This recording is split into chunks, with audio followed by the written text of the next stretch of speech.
नमस्कार मित्रों, स्वागत है आपका हमारे गोपेश ज्ञान स्टूडियो में। क्या आप भी जानना चाहते हो कि कुत्ते खुलेआम संभोग क्यों करते? क्या द्रौपदी ने श्राप दिया या फिर कोई अन्य वजह थी? तो आइए मित्रों, ऐसे ही अनेक सवालों के जवाब मिलेंगे आपको इस वीडियो। मित्रों, यदि आपने गोपेश ज्ञान स्टूडियो को सब्सक्राइब नहीं किया हो तो सब्सक्राइब जरूर कर लें, जिससे आपके पास नई नई वीडियो पहुंचती रहें। आइए मित्रों, ज्यादा समय ना लेते हुए चलते हैं वीडियो में।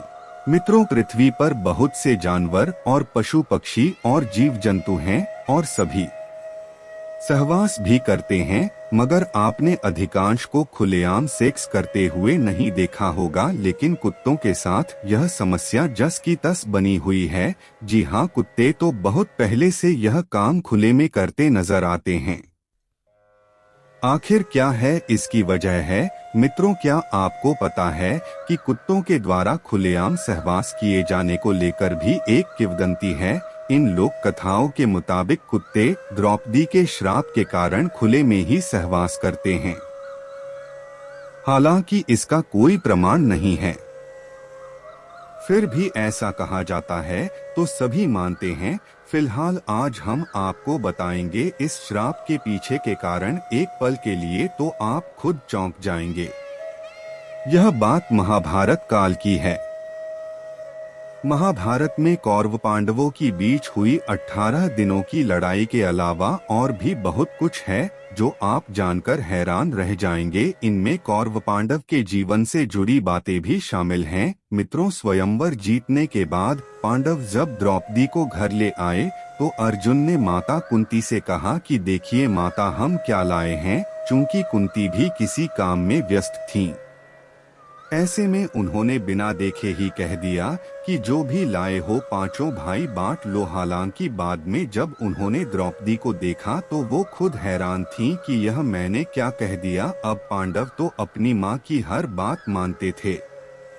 ऐसे में पांचों ने ही द्रौपदी को पत्नी के तौर पर स्वीकार कर लिया। मित्रों, इसके बाद यह नियम बनाया गया कि द्रौपदी हर साल एक पांडव के साथ रहेंगी। दूसरा, जब कभी भी द्रौपदी किसी भाई के साथ कमरे में होंगी तो कोई और उस कमरे में प्रवेश नहीं करेगा।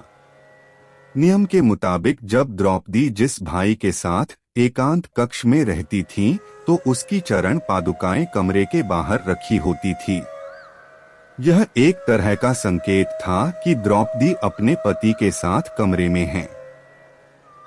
इस दौरान दूसरा कोई उस कमरे में प्रवेश ना करे। मित्रों, एक बार द्रौपदी युधिष्ठिर के साथ कमरे में मौजूद थीं, तभी अचानक से अर्जुन कक्ष में प्रवेश कर गए और दोनों को अंतरंग अवस्था में देख लिया। युधिष्ठिर और द्रौपदी ने अर्जुन से पूछा कि क्या आपको कक्ष के बाहर रखी युधिष्ठिर की पादुकाएं नहीं दिखी? तो अर्जुन ने कहा कि नहीं। जब युधिष्ठिर, अर्जुन और द्रौपदी ने पादुकाएं खोजने की कोशिश की तो देखा कि पादुकाओं को एक कुत्ता उठाकर ले गया था। इससे द्रौपदी बेहद क्रोधित हुई। तभी उन्होंने कुत्तों को श्राप दिया कि जिस तरह मुझे अर्जुन ने अंतरंग अवस्था में देख लिया है, उसी तरह तुम भी खुलेआम सहवास करोगे, लोग तुम्हें देखेंगे। बताया जाता है कि युधिष्ठिर और द्रौपदी के कक्ष में जाने पर नियम के अनुसार अर्जुन को वनवास भी जाना पड़ा। मित्रों, हालांकि अर्जुन के वनवास को लेकर एक कथा यह भी है कि एक गरीब व्यक्ति रोता हुआ अर्जुन के पास आया